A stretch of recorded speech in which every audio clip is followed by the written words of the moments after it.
Hey guys, it's me. I am going to call this episode a mixed bag of nuts because I want to touch on so many random things.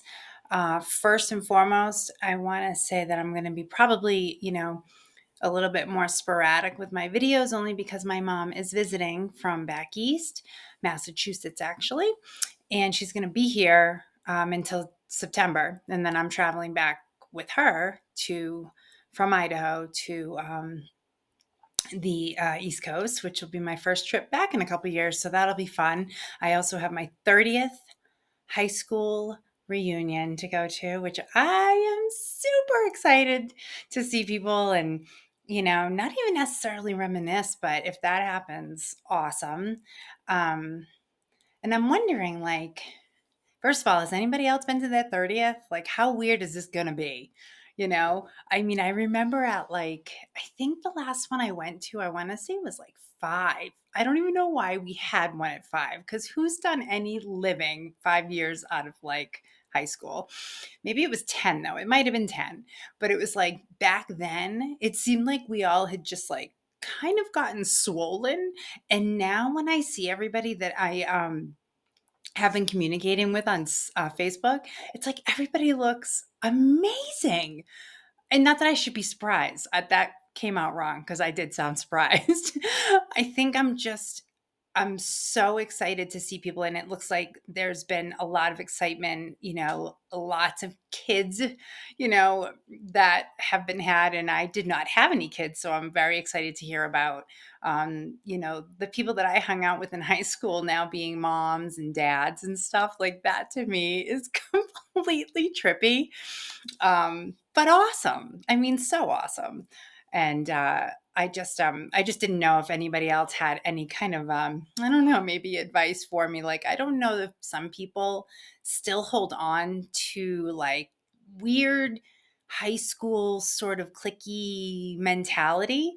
I know I don't anymore at all. Like, I think back then I don't know. I don't even know if we really knew we were as clicky as we were, but I do not think we were.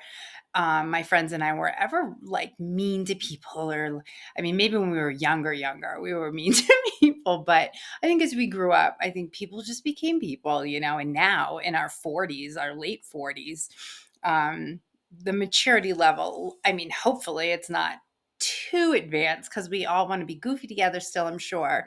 I know for me, I don't really have a choice. I am what I am. And I think that most people in high school know that I haven't done much, um, you know, in ways of like expanding my maturity level, which just to me makes life a little bit more fun. Hey, you know what? I'm responsible when I need to be. So we'll leave it at that. Oh, the lighting is going to be awful today. There are clouds everywhere and all that stuff. So I'll try to fix this when I'm editing. But anyway, I digress. I just want to just talk about that for a second, and I did. So anyway, my next thing I want to tell you about is my mom and the visit we're having and the excitement around it.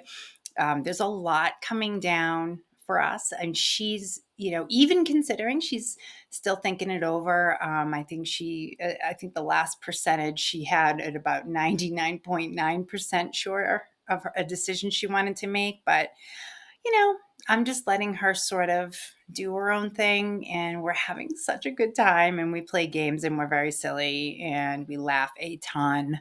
And I don't know, it's a gift to have this time with her, and I'm kind of honored that she would even um, consider some of the things that she's considering. So anyway, that's exciting. And I hope that everyone out there has the opportunity to spend time with their parents later in life, because I think at some point you become more like friends. And my mom and I have always been like that. It's just gotten better over the years. So very fortunate. And I wanted to mention that.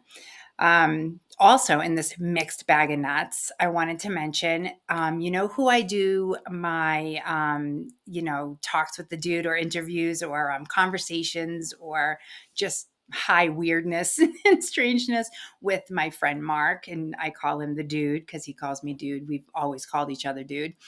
The history behind him is that he used to be my boss. For 8 years, he was my boss. And boss, I mean, we definitely were more like partners. I mean, he never treated me like you know, below him, beneath him, whatever. I mean, he never did that. So, but he and his wife finally sold their house back east, and they are moving out here to their other house in Driggs. And they're going to be permanent, which that means they're only going to be 3 hours away from me, which I'm thrilled about. And their daughter is in Salt Lake City, so that's good too. So they'll be able to see her a lot. And they brought their cat Gus, who I'm sure if you've watched those videos, and if you haven't, you should go back and watch those because they're funny. And Mark's cat Gus, he's like the star of the show. He's constantly going back and forth in front of the camera, like a Cheshire cat. Like I run the place, and he's hysterical, totally clueless, but magnificent at the same time. He is a wonder to be experienced. And also, in a weird way, I wanted to start to talk about more of life after the UAP hearing. I told you this is a mixed bag of nuts. I just wanted to throw a lot of things out there. First half of this was definitely for the sentimental half of me that just wanted to share a little bit of my life, and I think that that's important to do because I think that this platform is a good place to kind of, I don't know, you settle in with your own people, and people get to know your personality and stuff, and hopefully, down the line somewhere people can start to feel more comfortable, leaving comments and being more conversational with me because that's what I love. I love people. I love interacting with people. It's so much fun. And I love to learn about what other people do and what they've experienced with things. It's just fun. It makes you, I think, a better person and a more whole person for some reason. I don't know why. I always thought that though. It's like the more you know about other people and the experiences that they've gone through in life when they're similar to yours and you see how they've reacted, I just feel like that can sort of bring you to a better place with it. And, because a lot of times it's the first time you're dealing with something, and to have somebody else come along and say, hey, I went through something similar and this is how I got through it, that can be really powerful. So just remember that. If you're ever wondering, like when I'm sharing personal things, I mean, I'm never going to make anybody feel uncomfortable. Trust me. I don't do that. But, just knowing that there's people out there who care and want to interact, that's enough for me. That makes me happy. Simple things, very, very simple things. I'm a very simple person. um but so anyway, on to the UAP stuff. I want to just definitely switch gears, but um after the hearings, it's hard to follow in a timeline because there's a lot of one-offs going on. But I know I've mentioned John Greenwald Jr., who does the podcast, The Black Vault. And I've told you he's a pretty heavy skeptic, but I was surprised that I was watching his after videos, like, and kind of, breaking down the hearings and what he thought. And he and I agreed on a lot of the same things, and we think the same way. Like he was very complimentary and appreciative of the witnesses, David Grush, Ryan Graves, and David Fravor. And he agreed that, I mean, these guys, their credentials, even he's feeling like, especially Fravor and Graves, like um, their firsthand eyewitnesses are much more compelling to him, as they are to me too, than David Grush's secondhand whistleblower reporting or complaint. Um, it is, I understand his skepticism still. It's like, okay, you've talked about these things now. The government is now here to listen.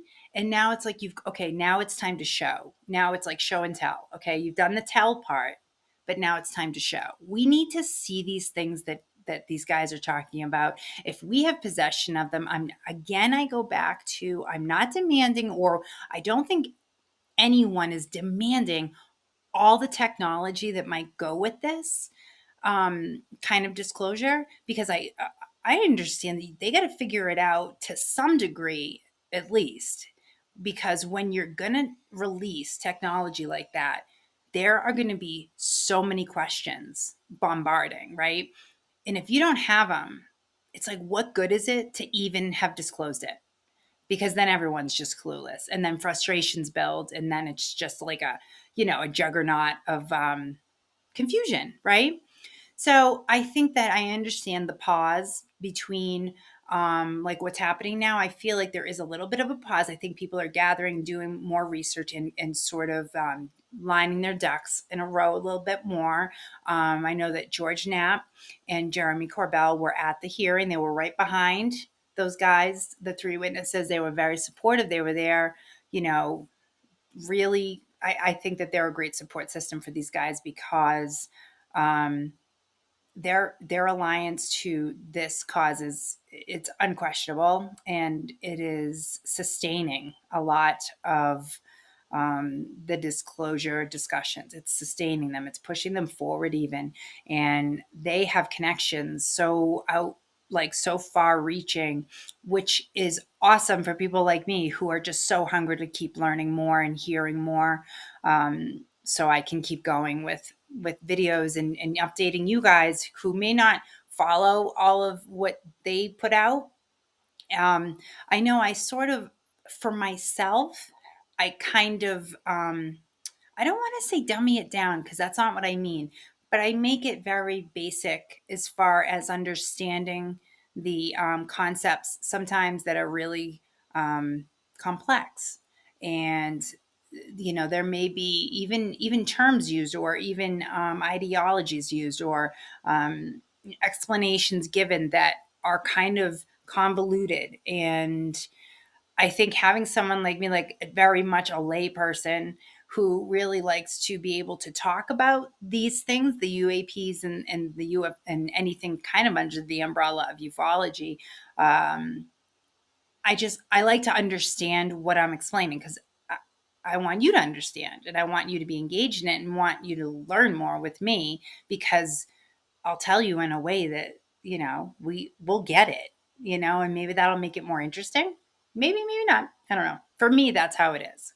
I basically listen to people talk, and like Jeremy Corbell and George Knapp are really good. Actually, even and Bryce Zabel and Ross Coulthart from Need to Know podcast, and Jeremy and George are from the Weaponized one, both on YouTube. But they do break it down really well. I want to kind of say, especially Bryce Zabel. I understand the way he explains things very well. He really does. And he takes his time, and he's so dedicated to this cause. I call it a cause. It's kind of become a cause.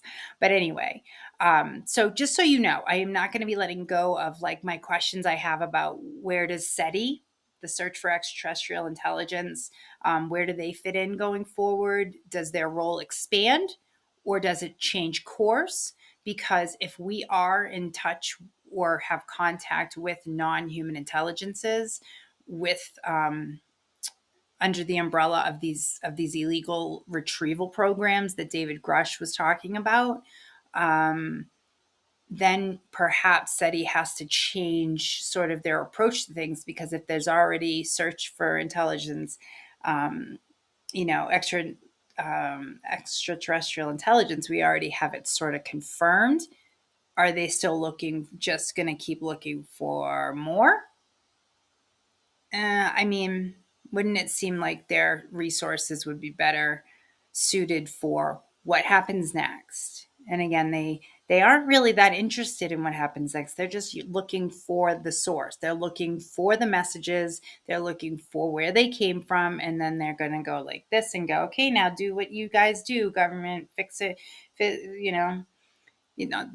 in defense of SETI too, they want to share it with the public as soon as possible, as soon as it's safe and possible to share with public anything that they learn in the course of their work. They do want to share it with people. So I don't know.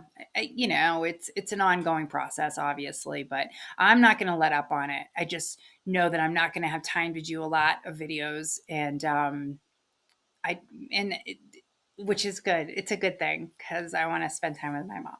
And I hope that all of you are doing awesome and enjoying your summers and just staying happy and healthy. And in the meantime, might as well stay a little weird. It's fun and exciting. And yeah, just take care. Until next time, okay? All right. Bye.